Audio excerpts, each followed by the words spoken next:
Olá pessoal, vamos dar continuidade então à unidade 1 com com a parte 3 da aula. De uma maneira genérica, os fatores que podem influenciar na escolha de um material são a resistência mecânica, o peso dele, a elasticidade ou rigidez do material, a segurança desse material, né, quão seguro é de utilizar ele, né, tanto com relação ao aspecto de engenharia, ao aspecto estrutural, mecânico dele, quanto do aspecto de saúde. Será que ele não reage, não libera algum elemento que seja tóxico para nós, seja tóxico para as pessoas, né?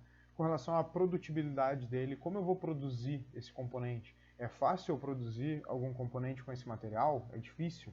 Qual que é o custo dele? Eu vou conseguir comprar ele bem barato? Ele é mais caro que o outro? De repente ele é mais barato, mas o custo para trabalhar esse material, para produzir ele, vai ser mais elevado, né? Para fazer um processo de conformação, para eu poder utilizar a peça depois, vai ser mais caro. Então, esses são fatores, né, que englobam o projeto. Lógico, além deles ainda existem outros, né? Esses aqui são apenas alguns exemplos para vocês terem ideia do que entra na conta na hora de selecionar um material desses.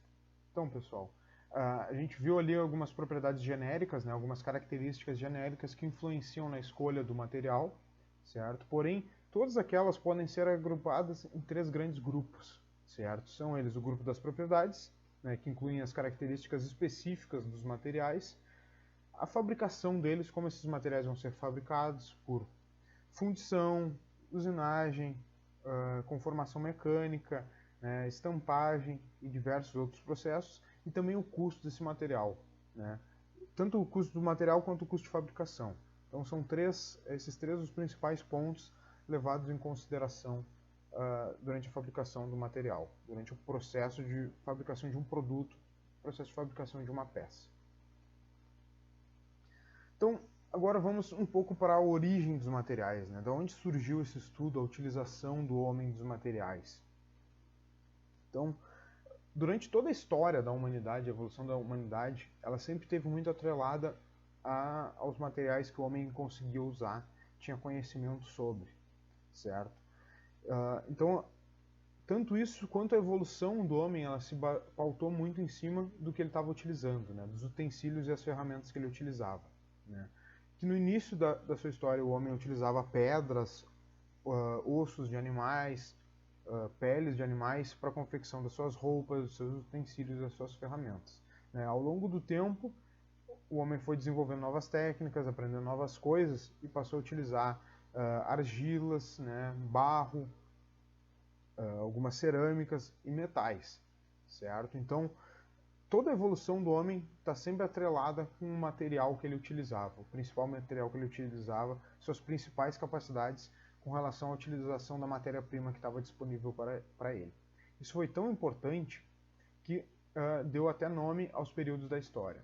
Então, se a gente pegar na pré-história, ela foi caracterizada em dois períodos distintos, a Idade da Pedra e a Idade dos Metais.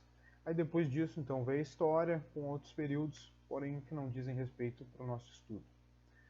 A Idade da Pedra consiste no período da pedra lascada, pedra polida, certo? Que o homem pegava a pedra e batia com uma outra para afiar ela, fazer uma ponta, ajudar a fazer lança, faca, certo? E a pedra polida é quando o homem descobriu a afiação, né? Conseguia fazer fio simplesmente por afiar a pedra uma na outra, né? Por raspar, lixar uma pedra na outra e assim fazer o fio. A Idade dos Metais se divide em três períodos: a Idade do Cobre, a Idade do Bronze e a Idade do Ferro, certo? Que são esses períodos por quê? Porque o principal metal utilizado pelo homem, que o homem tinha um domínio, foram esses metais. Primeiro o cobre, certo? Depois do cobre, que era um metal muito frágil, se descobriu a liga de bronze, que nada mais é do que a liga de cobre e estanho. E depois, com o passar do tempo, o homem começou a utilizar o ferro, que era um metal ainda melhor, com propriedades ainda melhores que o bronze. Então, um breve resumo. Então, inicialmente, os homens utilizavam pedras, rochas, madeiras, peles, dentes e chifres de animais para a confecção de seus utensílios e ferramentas. Depois, evoluindo para os metais, né, e também os cerâmicos. Um ponto muito importante disso tudo, desde lá do início, foi o fogo, né? O fogo, embora tenha sido descoberto há muito antes, né, dessas idades dos metais, a utilização dele para auxiliar na confecção dos materiais, na fabricação desses materiais, foi crucial para o início dessas idades. Então, o homem, ao aprender a utilizar o fogo nos processos de confecção de cerâmicas, né, de argilas, de potes de barro, conseguiu começar sua evolução e depois utilizar o fogo nos processos para trabalhar os metais, né? Porque para se trabalhar os metais é necessário que eles estejam aquecidos. Então o homem precisou de um domínio a mais do fogo para fazer possível esse processo. Então, primeiro começou com o homem na Idade da Pedra, né, fazendo ferramentas de pedra, osso, para auxiliar no seu dia a dia, né, ferramentas, utensílios, armas. Depois ele evoluiu para a Idade dos Metais, onde desenvolveu as cerâmicas, né, potes de barro, de argila e ferramentas e armas feitas de metal. E por fim nós chegamos na Idade Moderna, onde o homem já desenvolveu bastante a ciência e a tecnologia, certo? A ciência que nos permite fazer materiais avançados, desde componentes eletrônicos, né, componentes nano, muito pequeno, né, tamanho muito microscópio, até robôs, né. Na imagem da direita a gente tem a foto de um robô que está sendo enviado para Marte, né, o robô Curiosity, onde a principal função dele é explorar e conhecer o planeta, certo? Ele tem a capacidade de coletar amostras de solo, né, amostras de materiais de Marte, para fazer uma análise prévia no próprio robô, né? Esse robô ainda é um laboratório, consegue fazer análise, e preparar para ser enviado para a Terra. Só que esse envio para a Terra não vai ser feito por esse robô, mas por um próximo robô que a NASA imagina enviar para lá. O que acontece? Isso tudo só é possível graças ao conhecimento do homem sobre as características dos materiais, né? Sobre a evolução da ciência dos materiais. Isso tudo tornou possível essas coisas que geram tecnologia que nos auxiliam em coisas do nosso cotidiano, como por exemplo nossos computadores, a indústria de remédios, né, a indústria médica, que muitas vezes a gente está doente, a gente utiliza a tecnologia que surgiu com pesquisas aeroespaciais ou pesquisas de guerra, e hoje elas são aplicadas em outros setores. Então tudo isso é um ciclo que se completa, certo? Que é muito importante para nós.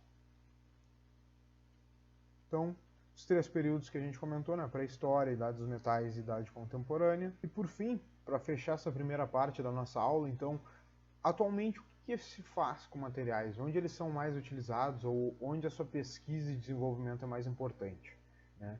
É possível a gente destacar então algumas áreas, né? Que é a medicina e a biomedicina, né? Onde materiais eles estão auxiliando o homem no seu dia a dia, né? Como próteses, implantes, certo? Indústria eletrônica, né? Cada vez computadores melhores, com maior capacidade, mais compactos estão surgindo, graças ao grande avanço dos materiais. Indústria aeroespacial, né? Materiais melhores permitem voos mais seguros, né? Lançamentos espaciais mais seguros. Como eu falei antes, já estamos visitando Marte, né? Buscando, coletando amostras em Marte, certo? E também a indústria mecânica, né? Por mais que a indústria mecânica esteja bastante desenvolvida, está sempre trazendo novos materiais, novas aplicações, novas formas de fazer componentes e desenvolvimento para as máquinas atuais. Então, quem se interessar saber um pouco mais sobre isso, né, aqui tem alguns sites para a gente seguir estudando, né? Agora no momento a minha fotinho está na frente do InfoEscola aqui, mas depois vocês vão ter o slide limpo para vocês poder entender. Então, 2 materiais aqui bastante interessantes, é o Brasil Escola, certo? Tem canal no YouTube, um site, e o InfoEscola. Nesses aqui você consegue encontrar toda essa parte da pré-história, história contemporânea, onde vocês vão ver a idade dos metais, tempo da pedra lascada, pedra polida. Eu aconselho vocês a dar uma olhada, vai ser bastante interessante para vocês. E na continuação desse vídeo, né, na parte 2, então a gente vai entrar um pouco mais a fundo na ciência dos materiais, o que é a ciência dos materiais, o que ela traz para nós, e vamos ver a classificação básica, né, a classificação prévia dos materiais. Então encerramos aqui a parte 3.